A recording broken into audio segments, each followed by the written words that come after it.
unlocking Singapore's rise to global financial supremacy. On Singapore's Independence Day, 9th August 1965, the tiny nation walked a solitary path, shrouded in uncertainty.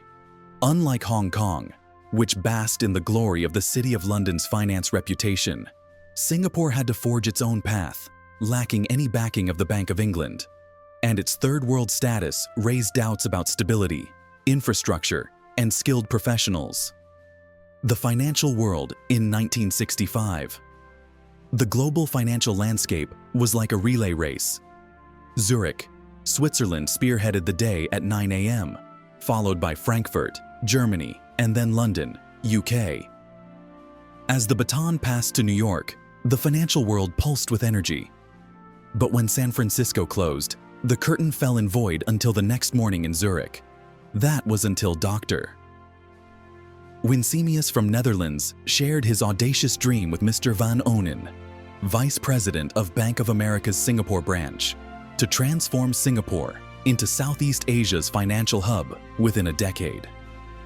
When the pair met in London, not long after their earlier phone call, Van Onen imagined Singapore filling the void in the financial cycle after San Francisco, to set in motion a revolutionary 24/7 global financial cycle for the first time ever. Challenges stood in the way.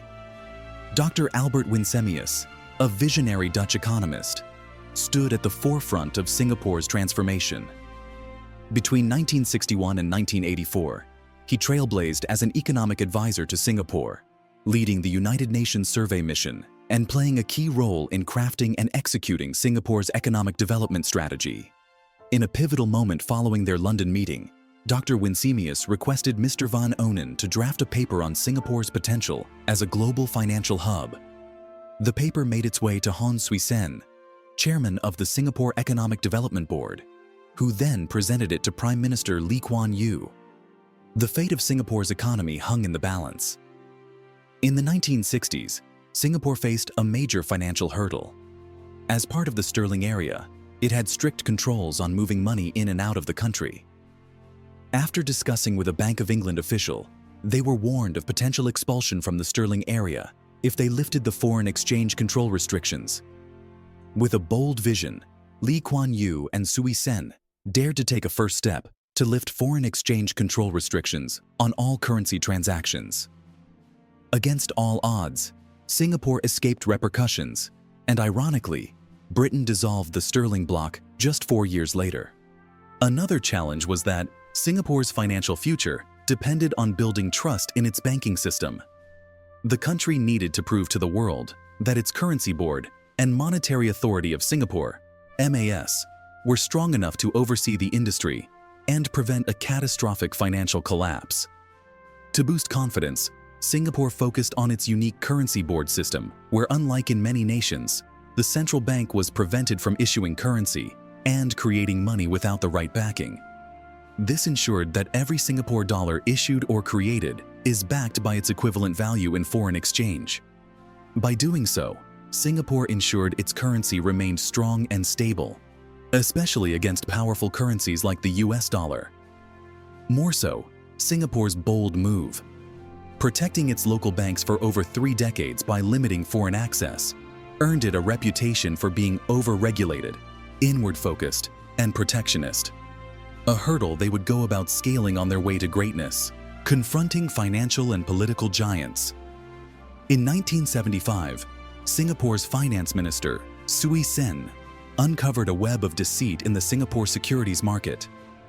The culprit was Slater Walker Securities, owned by British investor Jim Slater, who allegedly manipulated shares of Haw Brothers International, a Singaporean publicly traded company. As Singapore dug deeper, they found a massive conspiracy to plunder Haw's assets, with tentacles stretching to Malaysia, Hong Kong, and resting in London.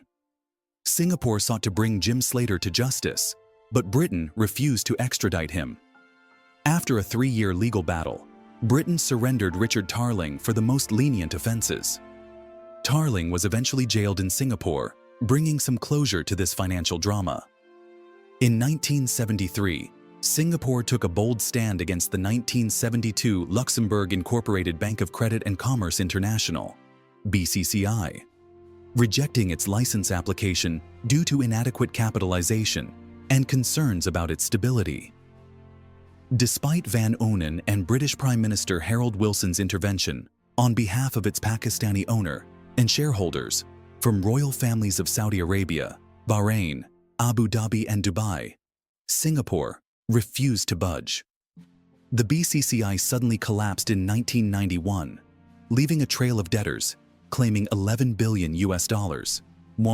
Meanwhile, in 1975, Singapore denied a license to the National Bank of Brunei, owned by Singaporean businessman Khoo Teck Puat and backed by Prince Mohammed Bolkiah, brother of the Sultan of Brunei.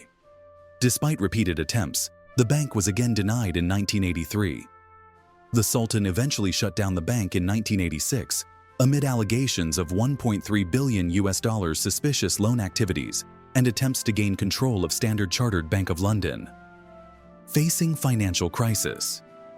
In 1985, a financial storm hit Singapore when Malaysian speculator Tan Kun Swan's reckless betting on Pan Electric Industries and other companies' shares sent the stock market into a tailspin. The Singapore Stock Exchange, SES, was forced to close for 3 days. But Singapore's financial heroes, led by Koh Beng Seng, sprang into action, creating a $180 million lifeboat fund to rescue struggling stockbrokers. This experience helped Singapore weather the 1987 Black Monday global stock market crash, while other nations struggled to stay afloat, like Hong Kong closing its market for 4 days. Also, when the 1997 East Asia financial crisis ravaged the region, havens started with the devaluation of the Thai baht. Singapore's banks remained strong, a testament to its improved financial fortitude. Building a global financial powerhouse. Imagine a small island nation, Singapore, that dared to dream big. It created an offshore Asian dollar market, similar to the Eurodollar market, which allowed banks to lend and borrow foreign currencies. This market enabled trading in foreign exchange and financial derivatives, loan syndication, bond issuance, and fund management. As East Asia's economy grew between the 1970s and 1990s, this market surged, reaching a staggering $500 billion, nearly 3 times Singapore's domestic banking market. Singapore's early mover advantage made it the sole East Asia financial hub from 1969 to 1985. It attracted international financial institutions by offering tax-free interest income to non-resident depositors.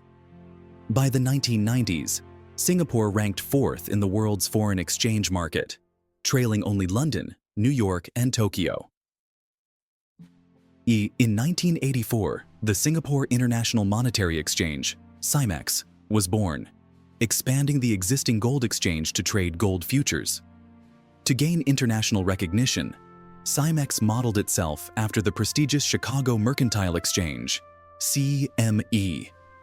In a game-changing move, SIMEX convinced the CME to adopt round-the-clock trading, allowing investors to buy and sell contracts seamlessly between Chicago and Singapore without extra fees. When Barings trader Nick Leeson's gamble on the Nikkei index futures went bust in 1995, SIMEX remained unscathed. It continued to thrive, introducing Eurodollar and Euroyen futures, and eventually listing stock index futures from Japan, Taiwan, and more. SIMEX's success earned it the coveted International Exchange of the Year award in 1998, a feat no other Asian exchange had achieved.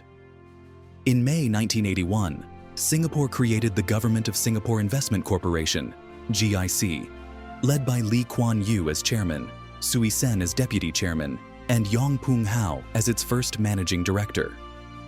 N.M. Rothschild & Sons, a renowned financial advisor, helped set it up.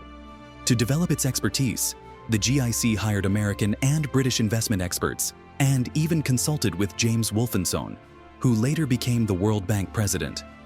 Just 6 years later, in 1987, the GIC managed not only the government's financial reserves, but also those of the Board of Commissioners for Currency of Singapore and the Monetary Authority of Singapore, totaling over 120 billion Singapore dollars in assets by 1997. Singapore's financial hub was known for being strict, taking a wait-and-see approach, carefully evaluating new financial products before approving them, unlike Hong Kong's more lenient approach. This cautious strategy helped Singapore build a solid reputation over time. In 1997, Singapore shook off its conservative approach, permitted growth of qualifying foreign full banks, and welcomed foreign talent to rejuvenate its banking sector. This bold move led to local banks hiring international executives from 1998 and the MAS adopting a more lenient supervision approach. The merger of SES and Cymex further boosted the financial sector, freeing up commission rates and access to exchanges. Conclusion. Today, Singapore boasts a thriving financial hub built on a foundation of the rule of law, an independent judiciary, and a stable government that pursues human development and sound economic policies, including maintaining budget surplus almost every year. With a strong and stable currency, Singapore has successfully competed with international banks through strategic local mergers and acquisitions, solidifying its position as a dominant global financial center that aims to stand tall into the future. Thank you for watching. Kindly subscribe to this channel for more intriguing videos. We review all comments, so please share your comments here. Please like and share this video with others, and for supporting our research work, kindly go to our channel page to see how to support us. Thank you. Lessons Untold. Relax, review, reflect,